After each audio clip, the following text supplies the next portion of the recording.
జగన్మోహన్ రెడ్డి 2029లో కాబోయే ముఖ్యమంత్రి నేనే, ఒక్కొక్కరిని తోలు తీస్తా, ఏ ఒక్కరిని విడిచిపెట్టనని చెప్పి మాట్లాడుతా ఉన్నాడు.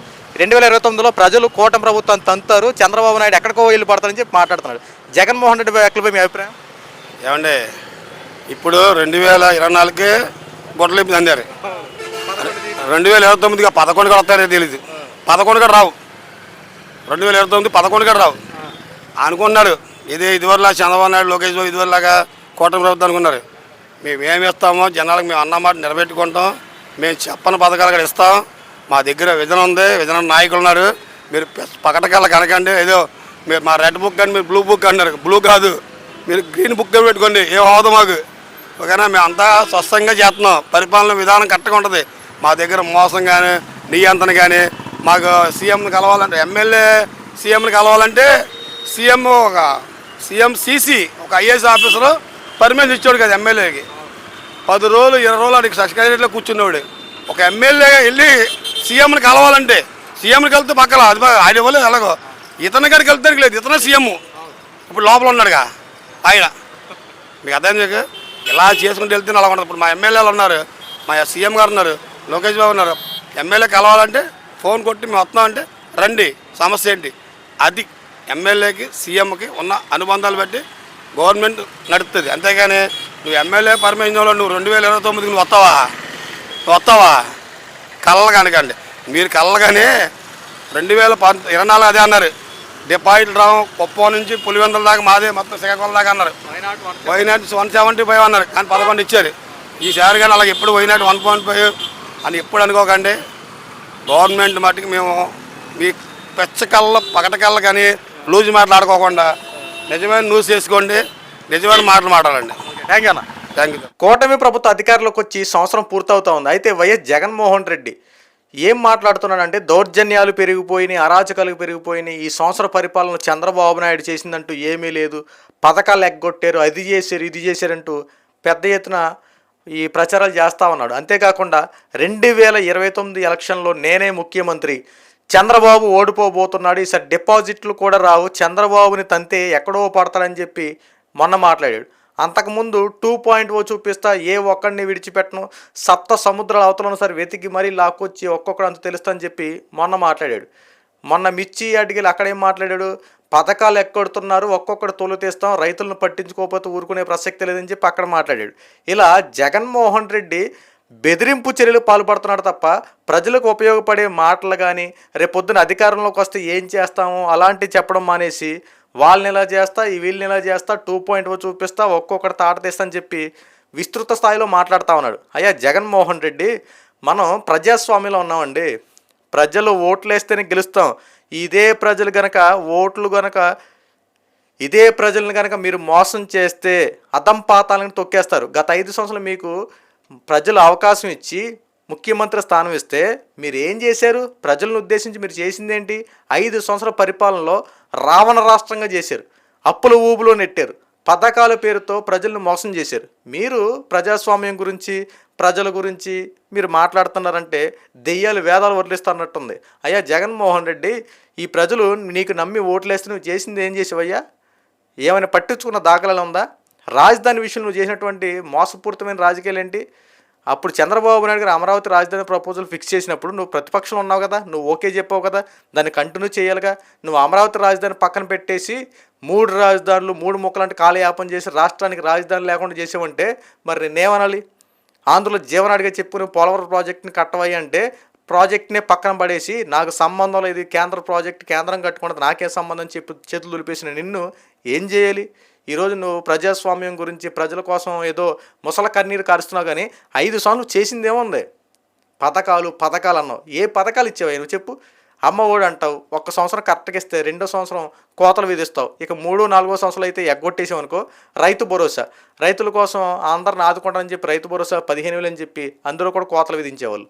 ఆటో వాళ్ళకి 10,000 అని చెప్పి వెనక డబ్బులు వసూలా, ఆటో వాళ్ళకి 10,000 వేస్తానంటావు. ఆటో వాళ్ళు 10,000 వేస్తే రోడ్ల పరిస్థితులు ఎలా ఉంటాయి? ట్రాఫిక్ ఇన్స్పెక్టర్ రెడీగా ఉండేవాడు, బ్రేకులు లేవు, ఇన్సూరెన్స్ లేదు, రకరకాలు లేవని చెప్పి మళ్ళీ ఇటు డబ్బులు ఆగేసేవారు. అక్కడ ఎటు చూసుకున్నా సరే అప్పుల ఊబులో కూరుకుపోయినటువంటి రాష్ట్రమే కనపడుతుంది తప్ప 5 సంవత్సరాల్లో నీ మార్క్ ఏం కనపడింది? మళ్ళీ నువ్వేమంటున్నావంటే ఈవీఎంలు ఫాల్ట్ జరిగిందని చెప్పి మాట్లాడుతూ ఉన్నావు. ఇదే ఈవీఎంలతో కదా నువ్వు గత 5 సంవత్సరాలు గెలిచింది. ఇదే ఈవీఎంల ద్వారాగా నీకు 150 సీట్లు పైగా వచ్చింది. ఇదే ఈవీఎంలు గెలిస్తేనంటే నువ్వు అప్పుడు ఏం మాట్లాడావు? ప్రజా తీర్పు, ప్రజాక్షేత్రంలో మనం విజయం సాధించాం, ప్రజలు మనల్ని ఎన్నుకున్నారు అని చెప్పి ఆ రోజున మాట్లాడావు. ఈ రోజున నువ్వు ఓడిపోయేపటికి ప్రజలు నన్ను మోసం చేశారు, ప్రజలు జగన్మోహన్ రెడ్డిని మోసం చేశారని చెప్పి మాట్లాడుతున్నావు. కానీ నువ్వు ప్రజలను మోసం చేసావు అన్నట్టు ఎక్కడైనా మీ వైఎస్ఆర్సీపీ పార్టీ మాట్లాడుతున్నారా? కొన్ని కోట్ల మంది ఉన్నటువంటి జనాభాలో ఒక్కడు అందరిని మోసం చేస్తాడా? అందరు ఒక్కడిని మోసం చేస్తారా? ఏం మాట్లాడుతున్నావు నువ్వు? నువ్వు ఒక్కడే ముఖ్యమంత్రి ఉన్న టైంలో నువ్వు అమ్మఒడి ఎంత వేస్తే అంత తీసుకున్నారు. నువ్వు పథకం ఇవ్వకపోయినా ప్రశాంతంగా ఉన్నారు. నువ్వు 3,000 రూపాయల పెన్షన్ అని చెప్పి 250 పెంచిన తర్వాత అలాగే ప్రశాంతంగా ఉన్నారు తప్ప నిన్ను ప్రశ్నించలేదే స్టార్టింగ్ నుండి. అంటే నువ్వు ఈ రోజున అందితే జుట్టు అందపోతే కాళ్ళు అన్నట్టు నువ్వు మాట్లాడే వ్యవహారంగా ఉంది. నువ్వు 2029లో ముఖ్యమంత్రి అయిపోతావా? అవడానికి ఒక క్వాలిఫికేషన్ చెప్పు. నేను ఆంధ్ర రాష్ట్ర ప్రజలకు ఇది చేసా, ఇది చెందా, అందుకే నేను మళ్ళీ ముఖ్యమంత్రి అవ్వబోతున్నా అని చెప్పి నువ్వు చెప్పు. నువ్వే ప్రెస్ మీట్లు పెడతావు. ఆ ప్రెస్ మీట్లు ఏం మాట్లాడతావు? ఆంధ్ర రాష్ట్ర ప్రజలకు నేను ఎనలేని సేవలు చేసేసా, నేను చేసినటువంటి పనులకి దండేసి సన్మానం చేసి శాలువా కప్పాలని చెప్పి నువ్వే మాట్లాడతావు. మళ్ళీ నువ్వే అంటావు. ఏంటో నాకు అర్థం కాని మాట ఏంటంటే, ఇప్పుడు పొగుడుకునేది నువ్వే, తిట్టించుకునేది నువ్వే, తిట్టేది కూడా నువ్వే, అన్ని పాత్రలు నువ్వే ఆడేస్తానంటే ఏంటి? నీ డ్రామాలన్నీ చూశారయ్యా. ఈరోజు మహానాడు కార్యక్రమంలో జరిగినటువంటి విషయాలు చూసి ఇంకా నువ్వు ఏమైపోతారో అర్థం కాని పరిస్థితిలో ఉన్నావు. ఎందుకంటే రీసెంట్గా మొన్నటి కోసం రైతుల కోసం ధర్నా అన్నావు. రైతులనే మోసం చేసినోడే మళ్ళీ రైతుల కోసం ధర్నా. తర్వాత కరెంటు బిల్లు ఛార్జీలు పెరిగినాయి అని చెప్పి కరెంటు ఛార్జీలు అన్నావు. కరెంటు ఛార్జీలు పెంచినోడివే నువ్వే కరెంటు ఛార్జీల కోసం ధర్నా చేస్తున్నావని ప్రజలు అంటాం. తర్వాత ఫీజు రీయింబర్స్మెంట్ అంటావు. ఫీజు రీయింబర్స్మెంట్ అవన్నీ బిల్లులను పెండింగ్లో ఉండడానికి ప్రధాన కారణం నువ్వే. మళ్ళీ వాటి గురించి నువ్వే ధర్నా చేస్తావు. వాలంటీర్ల కోసం ధర్నా అంటావు. అసలు వాలంటీర్లు మోసం చేసిందే నువ్వు, మళ్ళీ వాలంటీర్ల కోసం ధర్నా అంటావు. ఏందో జగన్మోహన్ రెడ్డి, కాస్త ఆలోచనతో చేయబోయేది చేస్తే ఈ రోజున మళ్ళీ మహానాడు అట్టర్ ఫ్లాప్ అంటావు. ఆ మహానాడు అంత ఎందుకు పనికిరాంది అంటావు. ఎందుకు వచ్చిన మాటలో?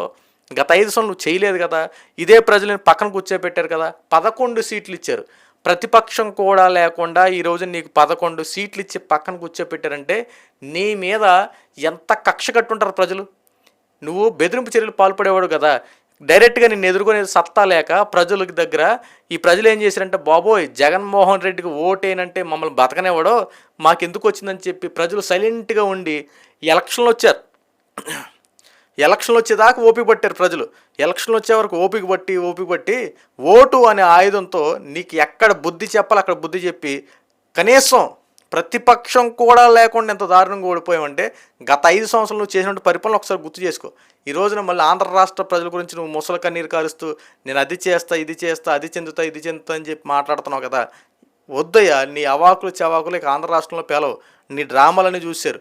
కోడికత్తి డ్రామా చూశారు, గులకరాయి డ్రామా చూశారు, బాబాయ్ గొట్లబోటు డ్రామాలు చూశారు, గ్రీన్ మ్యాట్ విజువల్స్ చూశారు.